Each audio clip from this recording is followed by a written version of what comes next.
Осы болашақ бағдарламасының артықшылықтары мен кемшіліктері қандай дер едіңіз? Жалпы осы біздің қазақ аудиториясына, қазақ менталитетіндегі азаматтарға негізделсе не деп айтар едіңіз? Жақсы. Мен болашақ туралы менен сұраған адамдардың барлығына былай деп айтам. Бұл бір кез келген Қазақстан азаматының, қазақ азаматының маңдайына біткен бір бақыт. Бұны түсіну керек. Себебі шет елдің университеттерінде білім алу, шет елде өмір сүру ол өте қиын нәрсе, ауыр нәрсе, қымбат нәрсе. Қарапайым санасы жоғары деңгейге жетпеген кісілерге, мысалы, бақуатты адамдар болмаса өте қиын. Болашақ бағдарламасының бұл тұрғыда жасаған жүйесі сондай ыңғайлы білім алу үшін сізге бүкіл жағдай жасап қойған. Ол сіздің сақтандыруыңыздан бастап денсаулығыңызды, жолыңыз, айлық стипендияңыз, оқуыңыз 100%, кітаптарыңызға үшін ақшаңыз төлеп қояды. Сіз ақша мәселесін еш ойланбасын деген тұрғыда жасалған. Одан бөлек білім алу үшін әлемнің топ университеттеріне жол ашып қойған. Ол университеттерге сол елдің азаматтарының өзі, мысалы дейік, мен ақш-та оқыдым, ақш азаматтарының өзі, оларда жоқ ондай грант деген. Бізде мысалы 100 мыңдап, 50 мыңдап грант таратады ғой жыл сайын мемлекет. Ондай нәрсе атымен жоқ, елдің барлығы өзі төлеу керек. Бала кезінен туылғаннан бастап депозитіне ақша жинайды балалардың оқуына, университетіне деп. Бізде ондай нәрсе жоқ қой, бізде тегін дүниеде бәр жерде. Бірақ соның өзінде адамдар кішкене өздерін босаңсытып алған.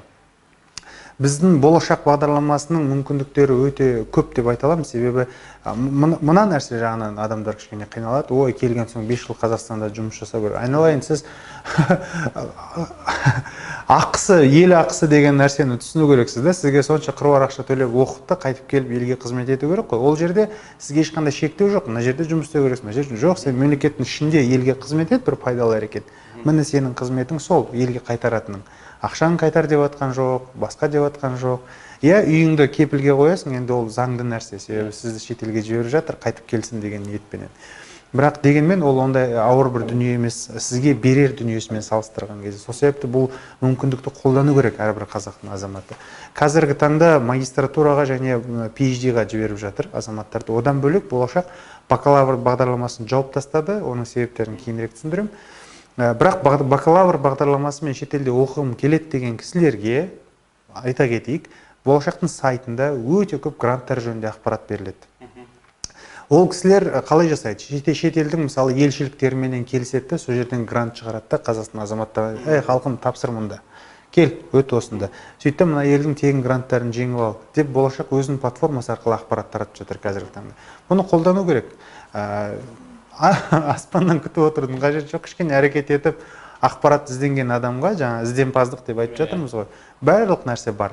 Ал болашақ емес басқа бағдарламалар бар, мысалы Erasmus деген бар, Fulbright деген бағдарламалар бар, ол ақш-тың елшіліктің беретін бағдарламасы.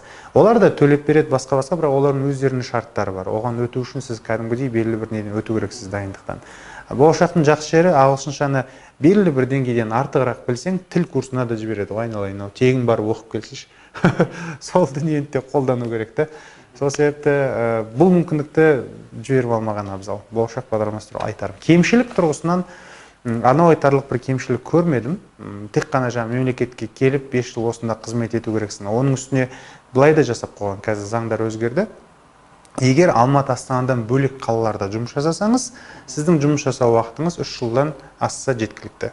5 жылдан 3 жылға кемітілді. Яғни 3 жыл сіз басқа қалаларда жұмыс жасасаңыз, Алматы Астанадан бөлек, сіз болашақ бағдарламасына жаңағыдай қарызыңызды өтедіңіз. Яғни сол жақтағы келісім шарт орындалды.